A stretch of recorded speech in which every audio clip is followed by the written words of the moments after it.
Welcome to the deep dive. Today, we're looking at something really quite exciting in the world of large language models, the AI behind tools like ChatGPT. Hmm. We're going to talk about retrieval-augmented generation, RAG for short. Like RAG. Now, if you're anything like me, you want the important info quickly without getting bogged down. So think of RA as like a smart upgrade.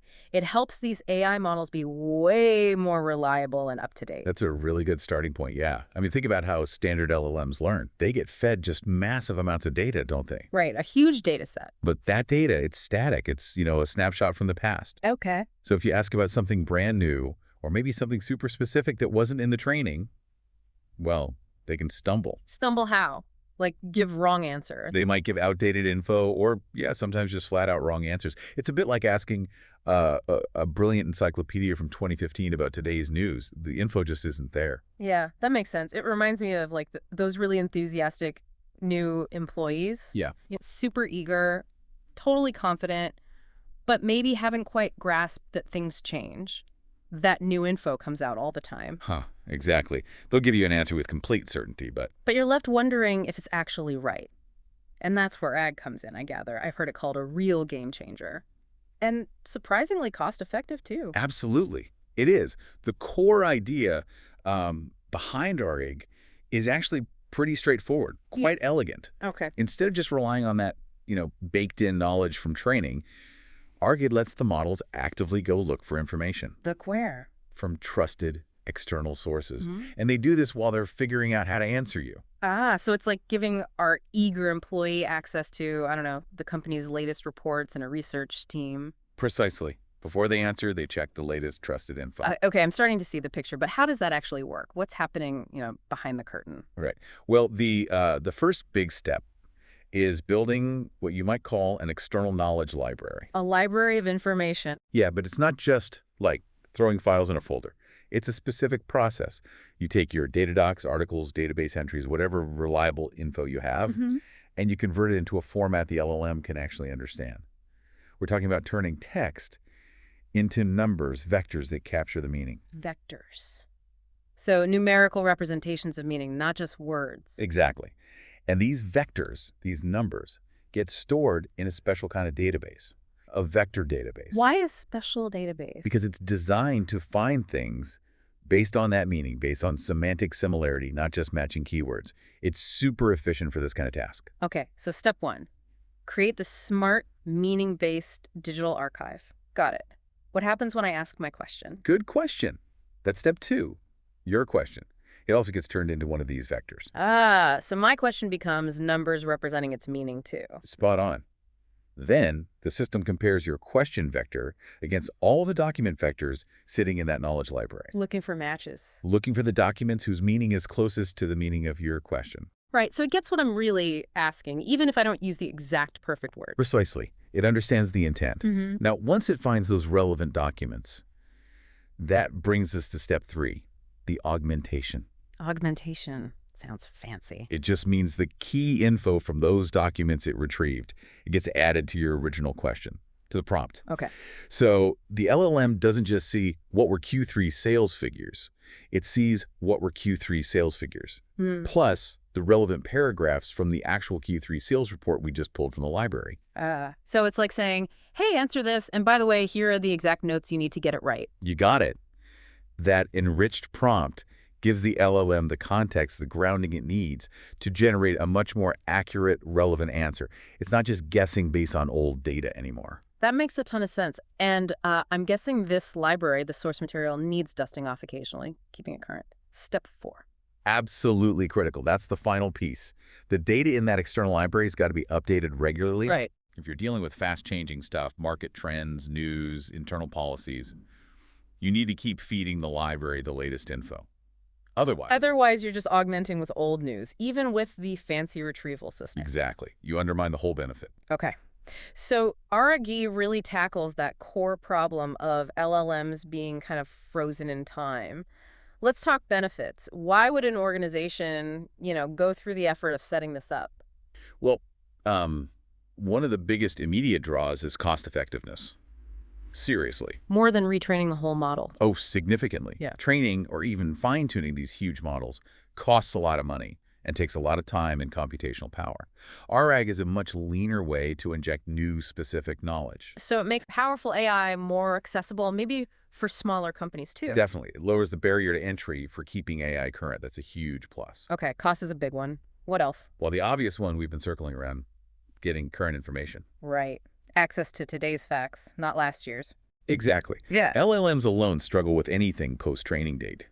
RA lets you feed in the latest research, the newest stats, breaking developments, whatever's crucial. The LLM's answers can reflect reality now. Which hopefully means fewer embarrassing moments where the AI confidently tells you something completely out of date. Precisely. And that ties directly into another really important benefit, building user trust. How so? Well, think about it.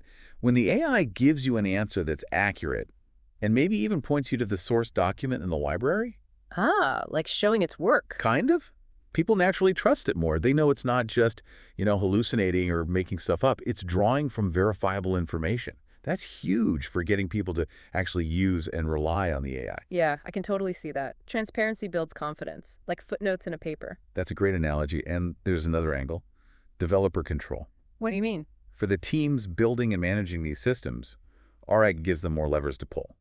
They control the knowledge library. So they control the information source. Exactly. If they need to update the facts the LLM uses, they just update the library.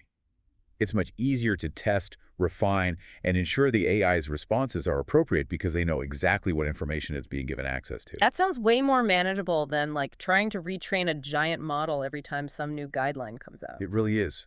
Much more targeted. Okay, now you mentioned semantic search earlier in relation to the vector database. How does that specifically help RAG? Ah, yes.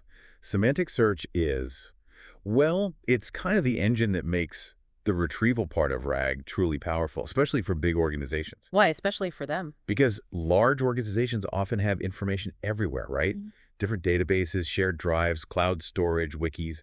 It's scattered. Yeah, finding anything can be a nightmare. Exactly. And just having a knowledge library isn't enough if you can't find the right piece of information within it quickly and accurately. So old school keyword searching wouldn't cut it. It often falls short. Keyword search looks for exact word matches.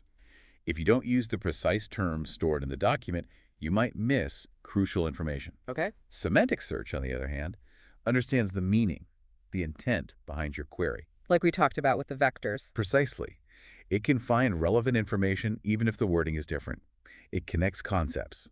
So for RAG, it means the system can pull the most relevant context from all those scattered sources, giving the LLM much, much better grounding. So semantic search is like having a super librarian who gets what you mean, not just what you typed, and can find the right stuff no matter how messy the shelves are. That's a perfect analogy. Yes. It makes the whole retrieval process smarter, more accurate, leading to better augmentation and ultimately way better LLM answers. Okay, that clarifies things.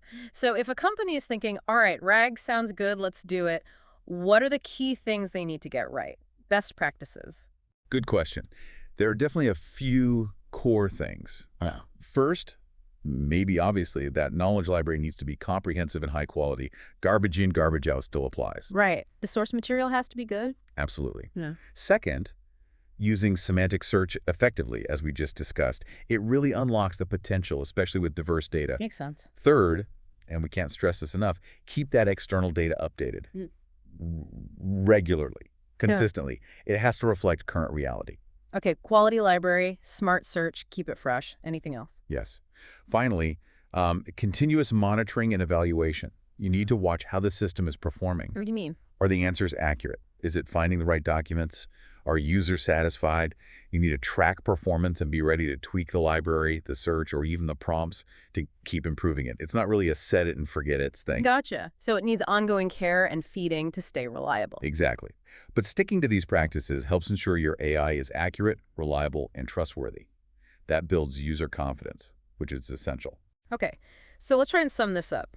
It really sounds like Retrieval-Augmented Generation, or RAG, is a very practical and cost-effective strategy to seriously boost LLM performance. I'd agree with that, yeah. It directly tackles that big weakness of LLMs, their static knowledge, by letting them tap into real-time, external, trusted information. And the big wins are It's generally cheaper than constant retraining. It gives access to current info, builds user trust through accuracy and potential sourcing, and gives developers more control. That covers the key advantages perfectly. For any organization looking to use generative AI responsibly and effectively, RAG is definitely something they should be looking at very closely. Well, this has been incredibly clarifying, a really great deep dive into RAG. Thanks. My pleasure. Now, for everyone listening, here's a little something to think about. RAD lets AI tap into current verifiable facts. So, what completely new things could we build now? What services, what applications become possible when AI isn't just guessing based on old data, but can access and use dynamic, up-to-the-minute knowledge? How might that change your field? Definitely food for thought.